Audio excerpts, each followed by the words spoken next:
luar biasa. Yes, yes, yes, mantap. Adik-adik gimana? Udah siap untuk beribadah kan?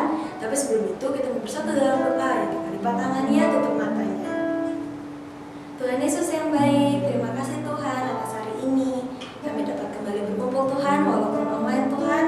Kami akan memuji muliakan nama-Mu, kami ingin mendengarkan firman-Mu Tuhan. Kiranya Tuhan Kau berkati kami, berikan kami roh yang dengar-dengaran, takut-takut Engkau, roh yang semangat untuk memuji-Mu Tuhan. Terima kasih Tuhan Yesus, haleluya, amin. Adik-adik makin berdiri, kita semangat puji nama Tuhan ya. Aku senang jadi anak Tuhan, aku senang jadi anak Tuhan, aku senang jadi anak Tuhan. Anak Tuhan tak boleh kasar. Kasar, kasar, kasar, kasar itu dosa. Kasar, kasar, kasar, kasar itu dosa. Kasar, kasar, kasar, kasar itu dosa. Anak Tuhan tak boleh kasar. Aku senang jadi anak Tuhan, aku senang jadi anak Tuhan, aku senang jadi anak Tuhan. Anak Tuhan tak boleh sombong. Sombong, sombong, sombong, sombong itu dosa. Sombong, sombong, sombong, sombong itu dosa. Sombong, sombong, sombong, sombong itu dosa. Anak Tuhan tak boleh sombong. Aku senang jadi anak Tuhan, aku senang jadi anak Tuhan, aku senang jadi anak Tuhan. Anak Tuhan tak boleh bandel. Bandel, bandel, bandel, bandel itu dosa. Bandel, bandel, bandel, bandel itu dosa. Bandel, bandel, bandel, bandel itu dosa. Anak Tuhan tak boleh bandel. Anak Tuhan tak boleh sombong. Anak Tuhan tak boleh kasar.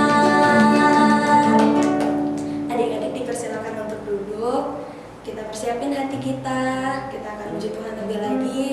Kita akan angkat satu pujian Bapa yang kekal. Adik-adik semuanya ikut menyanyi ya.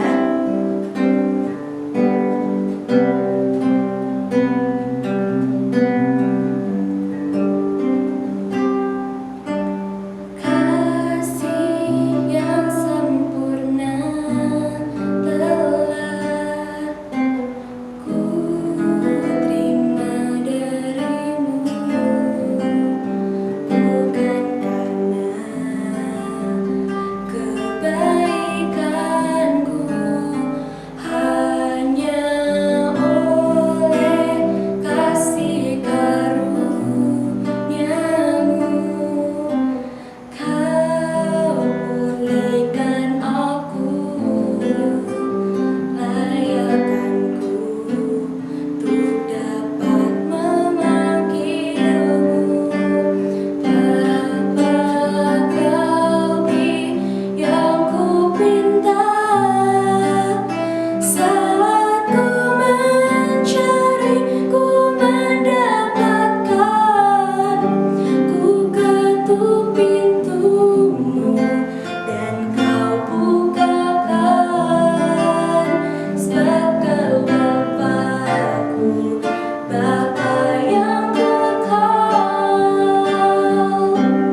Shalom adik-adikku semua, anak-anakku yang di rumah.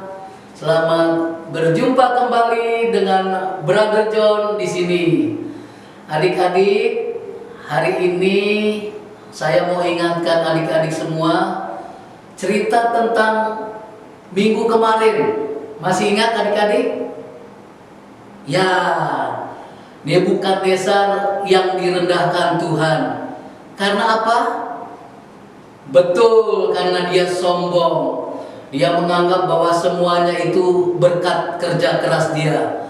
Padahal semua daripada Tuhan. Amin. Amin. Minggu ini kita akan dengarkan cerita tentang anaknya yang bernama Belshazzar. Siapakah itu? Ya, dia Raja Babel juga. Ya, dia menggantikan juga Nebukadnezar, Raja Babel. Tapi ceritanya berbeda dari minggu yang kemarin. Mari kita dengarkan cerita ini.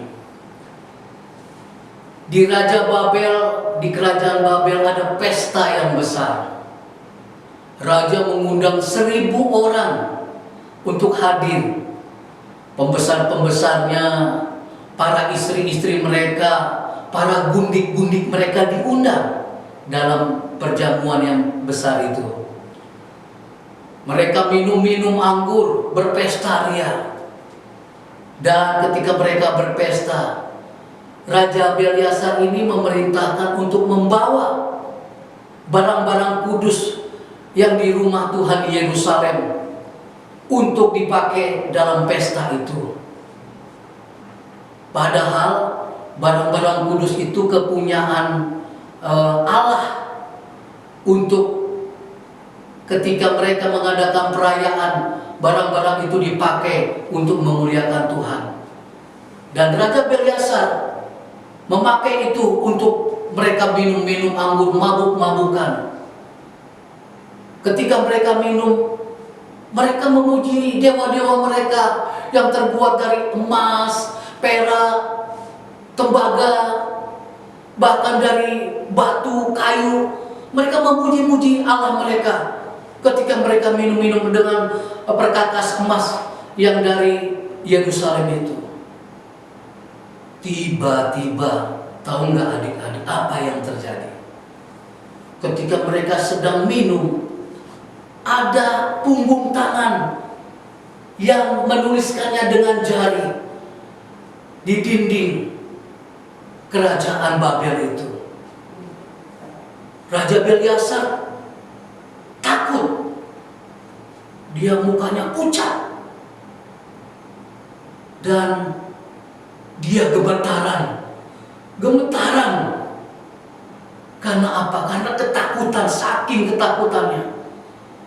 Maka ketika punggung tangan itu menghilang, raja memanggil prajuritnya. Prajurit, bawa ke sini ahli-ahli sihir, ahli-ahli nujum, para kastin, untuk membaca tulisan ini dan mengartikannya. Barang siapa yang dapat mengartikan tulisan ini, aku akan memberikan kepadanya jubah ungu, dan aku akan mengarungkan kepadanya kalung dari emas, dan dia akan menjadi orang ketiga dari kerajaan ini. Begitulah titah Belshazzar. Maka dibawalah kepadanya orang-orang ahli sihir, ahli nujum, para kasdin. Adik-adik tahu nggak ahli sihir itu apa? Ahli sihir itu adalah orang-orang yang bisa mengadakan sesuatu, tapi bukan dari Tuhan, tapi dari kekuatan iblis, kekuatan setan. Dan mereka bukan yang mengenal Allah. Dibawalah mereka, disuruhlah mengartikannya. Rupanya nggak ada yang bisa mengartikan tulisan itu, adik-adik.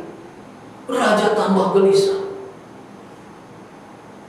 Raja bingung apa yang harus dilakukannya.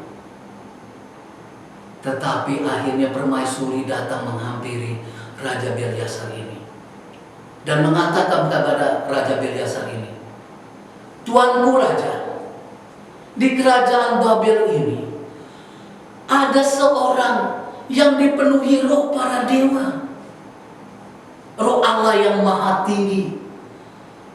Pada waktu zaman ayah tuanku, dia dapat mengartikan mimpi. Oh, Raja Belshazzar mulai ada pengharapan. Panggil segera orang itu. Maka dibawalah Daniel menghadap Raja Belshazzar ini. Langsung Raja Belshazzar mengatakan, apakah engkau Daniel itu? Iya, tuanku Raja. Engkaukah yang dapat mengartikan segala mimpi yang telah dimimpikan oleh ayahku? Sesungguhnya semuanya dari Tuhan, kata Daniel. Coba tolong artikan kata-kata tulisan yang ada di dinding itu. Lalu Daniel menceritakan sebuah kisah. Dia katakan, Tuanku Raja, sesungguhnya kebesaran yang ada di istana Babel ini, kemuliaan yang ada di istana Babel ini, semua dari Tuhan. Raja Nebukadnezar pernah suatu waktu dia angkuh, dia sombong. Dia mengatakan bahwa semua ini berkat dia. Tapi Allah menghukum dia. Dia diasingkan ke hutan. Dia makan rumput seperti binatang. Karena apa, Raja? Karena kesombongannya. Tuhan menghukum dia. Sampai akhirnya dia dapat mengakui bahwa sesungguhnya lah Tuhan yang memberikan kemuliaan itu kepada dia. Dan akhirnya ayah tuanku dikembalikan ke posisinya sebagai raja. Tuanku Raja Belshazzar. Tuanku mengadakan pesta. Tuanku makan dan minum dan mabuk. Tuanku memakai perkakas emas dari Yerusalem. Perkakas yang dipakai untuk memuliakan Tuhan, untuk menyembah Tuhan. Tuanku pakai untuk minum-minum dan mabuk-mabuk bersama dengan pembesar-pembesar tuanku, bersama dengan istri dan para gundik tuanku. Tuanku lupa bahwa semuanya yang tuanku miliki ini berasal dari Tuhan. Oleh sebab itu, tuanku, aku akan mengartikan tulisan yang ada di atas dinding itu.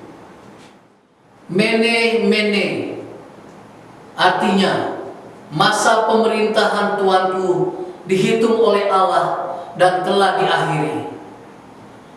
Tekel, tuanku ditimbang dengan raja dan didapati terlalu ringan. Peres, kerajaan tuanku dipecah dan diberikan kepada orang Media dan Persia.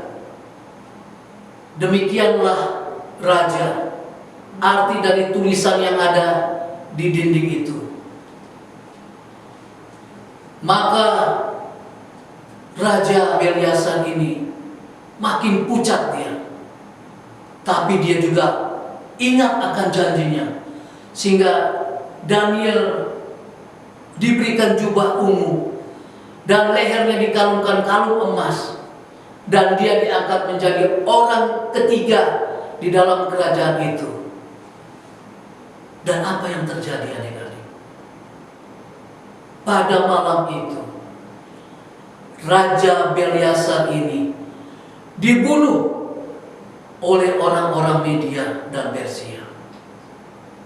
Itulah kalau orang menghujat Allah.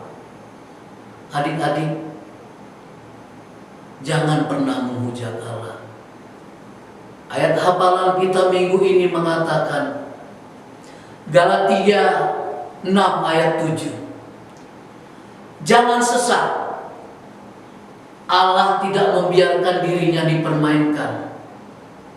Karena apa yang ditabur orang, itu juga yang akan dituainya. Kita menabur apa adik-adik? Kalau dalam ibadah, apakah kita menjadi orang yang tertib? Menjadi orang yang sopan dan menghormati Allah? Ada beberapa brother John suka melihat ada adik-adik yang mengisengi teman, kadang-kadang lagi berdoa menjahili teman. Apakah itu baik adik-adik? Tidak adik-adik. Itu sama saja tidak menghormati Allah. Dan jangan lakukan lagi adik-adik. Kita harus bertobat. Ketika kita harus ibadah kepada Tuhan, kita harus menghormati hadirat Tuhan. Kita harus sungguh-sungguh. Ketika kita memuji dengan segenap hati kita seperti untuk Tuhan. Dan ketika kita mendengarkan firman Tuhan, kita mendengarkannya dengan tekun, dengan sikap yang sopan, dan kita melakukan apa yang difirmankan Tuhan. Dan kalau kita berdoa, kita juga berdoa dengan sungguh-sungguh adik-adik. Maukah adik-adik lakukan itu? Saya percaya, Brother John percaya adik-adik mau pasti lakukan itu. Karena ada upah yang besar yang akan diberikan Tuhan kepada adik-adik. Mau adik-adik? Baik, mari kita berdoa. Bapa di surga, kami bersyukur untuk firman-Mu Tuhan. Tuhan, kami belajar dari Raja Belshazzar. Dia begitu sombong Tuhan. Dia tidak mempedulikan Tuhan. Sekalipun dia tahu Tuhan apa yang terjadi kepada ayahnya, Raja Nebukadnezar, dibuang ke hutan. Tuhan, namun dia tidak belajar dari semua itu. Dia berlaku sombong, dia berlaku angkuh, dia keras kepala. Bahkan dia memakai perkakas rumah Tuhan untuk dia minum-minum dan mabuk-mabuk bersama dengan para pembesarnya, bersama dengan istri-istri mereka, bersama dengan gundik-gundik mereka. Dan Tuhan, Engkau menghukum Raja Belshazzar ini, sehingga pada malam itu juga dia mati dibunuh. Tuhan, kami percaya anak-anak kami tidak seperti Raja Belshazzar. Dan mari adik-adik, kita datang kepada Tuhan. Kita mohon ampun kalau kita sudah lakukan hal-hal yang tidak menghormati Allah. Mari, Brother John persilakan untuk adik-adik mulai berdoa. Terima kasih Tuhan, Engkau mendengar setiap doa adik-adik kami, anak-anak kami semua. Dan Engkau Allah yang mengampuni akan kesalahan kami, dan Engkau yang akan menyucikan segala dosa-dosa kami. Terima kasih Tuhan. Kami mau sungguh-sungguh Tuhan menghormati Engkau. Ketika kami ibadah, kami mau sungguh-sungguh bernyanyi untuk Engkau. Kami juga mau mendengarkan firman-Mu dan melakukannya. Dan kami mau berdoa kepada-Mu Tuhan. Terima kasih Bapa. Terpujilah nama-Mu. Di dalam satu nama yang penuh dengan kuasa, yaitu Yesus Kristus Tuhan, kami berdoa dan mengucap syukur. Amin. Terima kasih adik-adik semua. Tuhan Yesus memberkati.